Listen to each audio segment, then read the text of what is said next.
কোনো ব্যাংক লোকসান করলে তার পরিচালকদের লভ্যাংশ এবং কর্মকর্তাদের বোনাস দিতে পারবে না বলে জানিয়েছেন বাংলাদেশ ব্যাংকের গভর্নর আহসান এইচ মনসুর। দুপুরে রাজধানীর একটি হোটেলে আসন্ন নির্বাচনে প্রবাসীদের অংশগ্রহণ ও অর্থনীতি নিয়ে সেন্টার ফর এনআরবির আলোচনা অনুষ্ঠানে একথা বলেন তিনি। এ সময় গভর্নর জানান, বিগত সময়ে অস্থিতিশীলতার কারণে অর্থনীতি হোঁচট খেয়েছে, তবে এখন তা সতেজ করার চেষ্টা চলছে এবং আংশিক হলেও কাজ হয়েছে। ব্যালেন্স অফ পেমেন্ট উদ্বৃত্ত আছে, রিজার্ভ বেড়েছে, পাশাপাশি আমদানি ব্যয় কমলেও রপ্তানি 9% বেড়েছে। বলেন, বর্তমানে টাকার মান বাড়ছে, তাই দেশে ডলারের সংকট না থাকলেও টাকার সংকট আছে। পাচার কমায় বেড়েছে রেমিটেন্স প্রবাহ। অনুষ্ঠানে এনআরবির চেয়ারম্যান মাহতাবুর রহমান বলেন, অন্তর্বর্তীকালীন সরকার দীর্ঘকালীন নীতিমালা না নেয় অর্থনৈতিক প্রবৃদ্ধি কমার পাশাপাশি বিনিয়োগও কমেছে।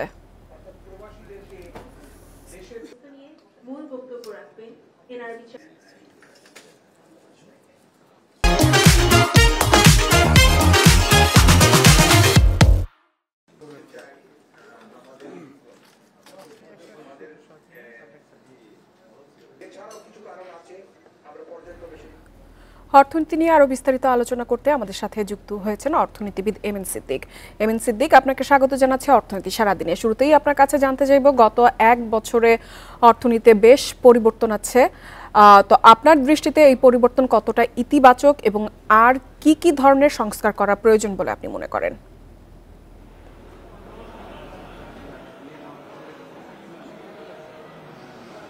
প্রথমত, অর্থনীতিতে যে ইতিবাচকের কথা বলছেন, এই ইতিবাচকটা দেখা যাচ্ছে মূলত ফাইন্যান্সিয়াল সেক্টরে, ব্যাংকিং ও ফাইন্যান্সিয়াল সেক্টরে ব্যাপক রিফর্ম হয়েছে।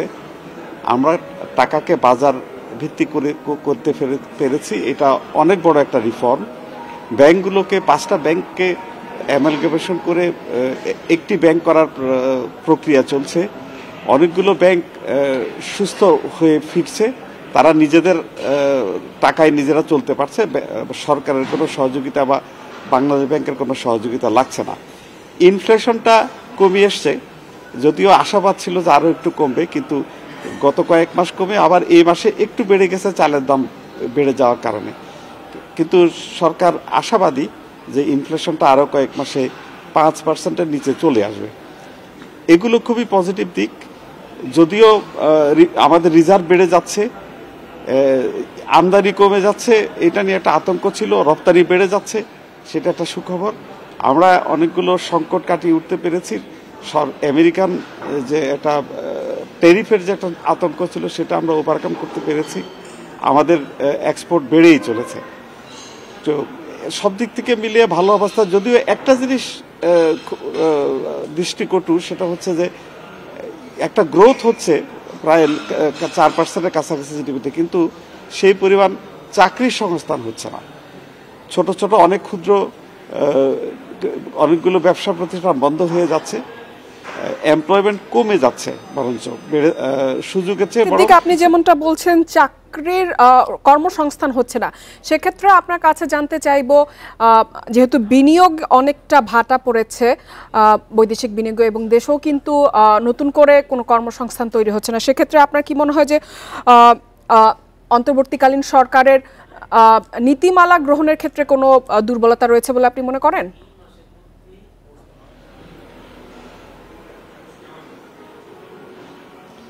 না, নীতিমালার কোনো দুর্বলতা দেখছে না, বরং তারা রিফর্ম করেছে অনেক কিছু। যেটা বিনিয়োগ না হওয়ার কারণ হচ্ছে যে অন্তর্বর্তীকালীন সরকার কম সময়ের জন্য এসেছেন। পরের রাজনৈতিক সরকারের পলিসি কি হবে এটা না জেনে অনেকে বিনিয়োগ করতে চান না। স্থানীয় অথবা আন্তর্জাতিক কোনো সংস্থাই, ব্যবসা প্রতিষ্ঠানই নিশ্চিত রাজনৈতিক স্থিতিশীলতা ছাড়া ইনভেস্টমেন্ট করতে চান না। আর আমাদের যে প্রিভিলিং, যে আগের যে প্রবলেমগুলো ছিল ইজ অফ ডুইং বিজনেস, সেগুলো তো আছেই। আর তবে এর সাথে যোগ হয়েছে মারাত্মক রকম ল অ্যান্ড অর্ডার সিচুয়েশন খারাপ, যেটাকে ব্যবসায়ীরা খুব আতঙ্কের ভিতরে আছেন। এই ল অ্যান্ড অর্ডার সিচুয়েশনটা কিন্তু ইমপ্রুভ না করা যায়, তাহলে বিনিয়োগ তো হওয়ার কথা না।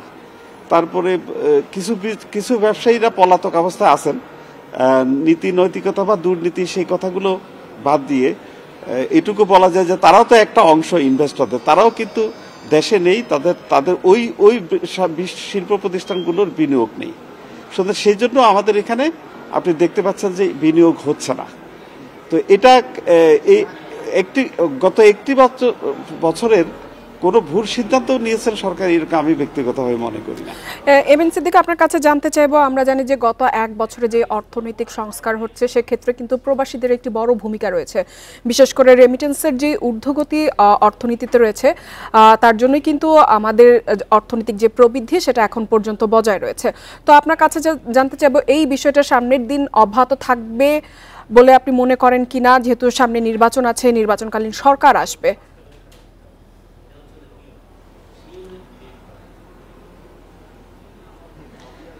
আমি তো আশাবাদী, কারণ হচ্ছে আমরা তখন যা দেখতে পাচ্ছি যে বিদেশে পাচার হয়ে যাওয়ার যে আগে অনেকগুলো ক্ষেত্র ছিল সেগুলো কমে গেছে।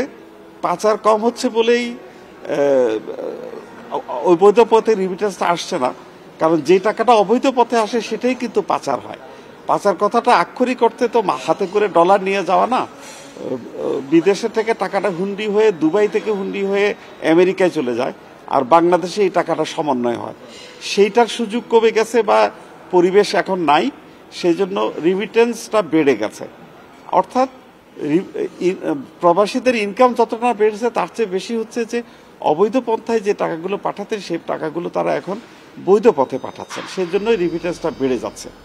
শুধু এটা অত্যন্ত পজিটিভ দিক, আমাদের অর্থনীতিতে একটা ভালো একটা সুফল বয়ে নিয়ে আসছে এবং ভবিষ্যতে আনবে। আমাদের যে রিজার্ভের সংকট ছিল সেই রিজার্ভের সংকটটা ধীরে ধীরে চলে যাচ্ছে।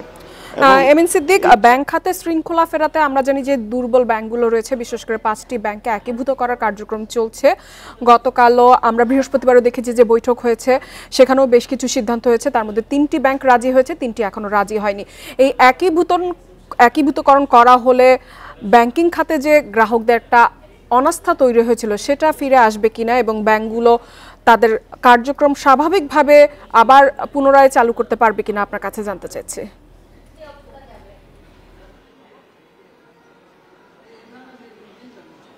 অবশ্যই আসতে পারবে, কারণ ব্যাংক অ্যামালগামেশন তখনই হয়, রিস্ট্রাকচারিং হয় এটাকে পুনর্বাসনের জন্য। কারণ একটি ব্যাংক যদি বন্ধ হয়ে যায় তাহলে ডিপোজিটরদের টাকা ফেরত পাওয়া যায় না, শেয়ার হোল্ডাররা ক্ষতিগ্রস্ত হয়, মানুষ ব্যাংকারদের চাকরি চলে যাবে। কিন্তু 5টি ব্যাংকে যদি একাত্র করা হয়, কিছুদিন একাত্র করার পরে সরকার যখন এটা দায়িত্ব নিয়ে করছেন, ফিনান্সও করবেন সরকার এটাকে, এবং এটাতে ফরেন ইনভেস্টররা আসবেন, দক্ষ লোকেরা ম্যানেজমেন্টে আসবেন, টোটাল রিস্ট্রাকচারিং ওভারহোলিং হবে ম্যানেজমেন্টটা, এবং রুলস রেগুলেশন এবং লেন্ডিং পলিসিতেও একটা ডাইনামিজম আসবে।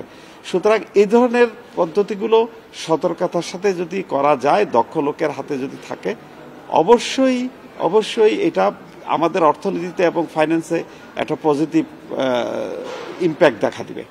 এবং আমি খুবই আশাবাদী, কারণ এমনিতে যদি ছেড়ে দেওয়া হয় তাহলে ব্যাংক যে কোনো সময় বন্ধ হয়ে যাবে।